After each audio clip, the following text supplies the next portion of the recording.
नमस्कार साथियों। कविता पर केंद्रित इस पॉडकास्ट सीरीज़ के आज के एपिसोड में आपका स्वागत है। आज मैं आपको अज्ञे की कविता सुनाऊंगा। ये कविता है उन्होंने घर बनाए। उन्होंने घर बनाए और आगे बढ़ गए, जहाँ वे और घर बनाएंगे। हमने वे घर बसाए और उन्हीं में जम गए, वहाँ नस्ल बढ़ाएंगे और मर जाएंगे। आगे की एक और कविता है जो पुल बनाएंगे। ये इनकी बहुत प्रसिद्ध कविता है, मैं पढ़ता हूँ फिर भी। जो पुल बनाएंगे वे अनिवार्यतः पीछे रह जाएंगे। सेनाएं हो जाएंगी पार, मारे जाएंगे रावण, जयी होंगे राम। जो निर्माता रहे इतिहास में बंदर कहलाएंगे। तो आगे की जो मानवीय दृष्टि की कविताएं हैं, जिसमें वे बिल्कुल और ये कविताएं आज के समय और भी अधिक प्रासंगिक हो गई हैं। एक ऐसे समय में जब इतने बड़े तर्ज पर मज़दूरों का एक एक्सोडस हो रहा है, माइग्रेंट वर्कर्स का, और जिस तरह की यातनाएं उन्हें झेलनी पड़ रही हैं, इसको हर तरह से जितना अधिक मिस हैंडल किया जा सकता है वो हुआ है। और तो ये कविताएं और भी अधिक प्रासंगिक हो गई हैं। तो इसलिए मुझे लगा कि मैं आपके साथ ये कविताएं साझा करूं। आगे की जो वे अद्भुत दर्शन के कवि हैं। उनकी दार्शनिक समझ अपने ढंग से बहुत विकसित है, और उनकी जो सौंदर्य श्रृंगारवादी कविताएं हैं, उनकी प्रेम कविताएं हैं, बहुत सारी कविताएं हैं। उनकी जो बिंब पर केंद्रित कविताएं हैं, उन्होंने छोटी छोटी कविताएं लिखी हैं। उड़ गई चिड़िया, कांपी फिर थिर हो गई पत्ती, ऐसी कविताएं लिखी हैं, तो जो हाइकू से प्रेरित होकर उन्होंने लिखी हैं। अपने ढंग से वे हिंदी की श्रेष्ठतम कविताओं में से हैं। वे कविताएं हमें रुकने पर मजबूर कर देती हैं। उनमें गज़ब का जीवन संचार होता है। आगे के ही शब्दों में कहें तो अव्यक्त की अभिव्यक्ति होती है उनकी कविताओं में, बार बार अलग अलग ढंग से। लेकिन मुझे लगा कि उनकी ऐसी कविताओं पर ज़्यादा इस समय हमें ध्यान देना चाहिए जो हमारे समय के लिए प्रासंगिक हैं, जो हमारे समय को एड्रेस करती हैं। तो इसी तरह की एक और कविता है मेरे देश की आँखें। इसका रचना काल 1980 है। मेरे देश की आँखें। और कल परसों मैंने सुमित्रानंदन पंत की कविता आपको वे आँखें पढ़कर सुनाई थी। तो ये उसी परंपरा में लिखी गई कविता है। आप देखिए, मेरे देश की आँखें। नहीं, ये मेरे देश की आँखें नहीं हैं, पुते गालों के ऊपर, नकली भवों के नीचे, छाया प्यार के छलावे बिछाती, मुकुर से उठाई हुई मुस्कान मुस्कुराती। ये आँखें नहीं, ये मेरे देश की नहीं है।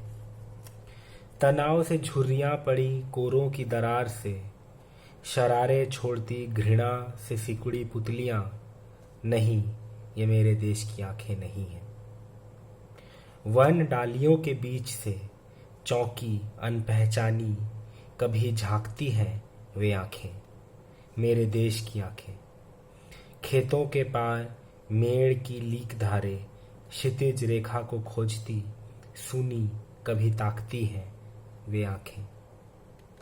उसने झुकी कमर सीधी की, माथे से पसीना पोंछा, डलिया हाथ से छोड़ी, और धूल के बादल के बीच में से झलमलाते जाड़ों की अमावस में से मैले चांद चेहरे सकुचाते, मैं हंसी थकी पलकें उठाई, और कितने काल सागरों के पार तैर आई मेरे देश की आंखें।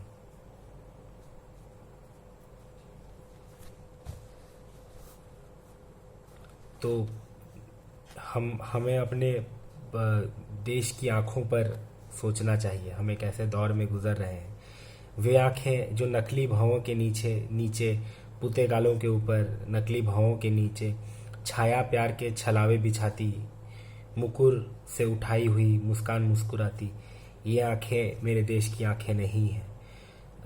तनाव से झुर्रियाँ पड़ी कोरों की दरार से, शरारे छोड़ती घृणा से सिकुड़ी पुतलियाँ, घृणित आंखें मेरे देश की आंखें नहीं हैं।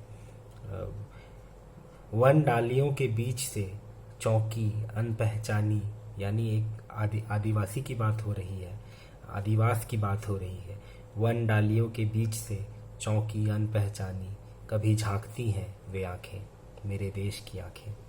खेतों के पार मेड़ की लीक धारे, क्षितिज रेखा को खोजती सूनी कभी ताकती हैं वे आंखें।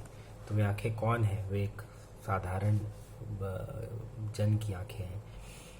उसने, और आखिरी जो बंद है इसका, आखिरी जो स्टैंजा है, वो सिर्फ एक इमेज है, वो सिर्फ एक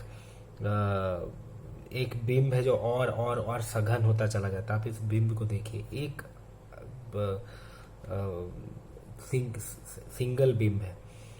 उसने झुकी कमर सीधी की, माथे से पसीना पोंछा, डालियां हाथ से छोड़ी और उड़ी धूल के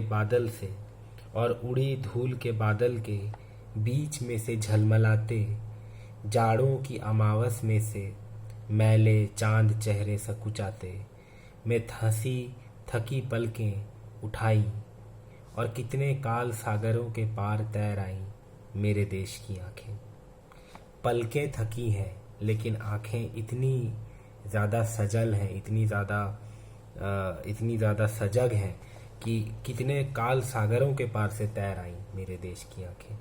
यानी आँखों में अभी भी वही चमक है। ये बात यहाँ पैदा होती है। तो ये अज्ञेय है हमारे लिए, और ये अज्ञेय की विश्व दृष्टि है, मानवतावादी दृष्टि है हमारे लिए। तो इसी कवि के साथ, अज्ञेय के साथ, क्योंकि अज्ञेय मेरे प्रिय कवि रहे हैं, लंबे समय से रहे हैं, और मुझे लगा प्रसाद के बाद पंत और पंत के बाद अज्ञेय के साथ इस सीज़न को ख़त्म किया जाए।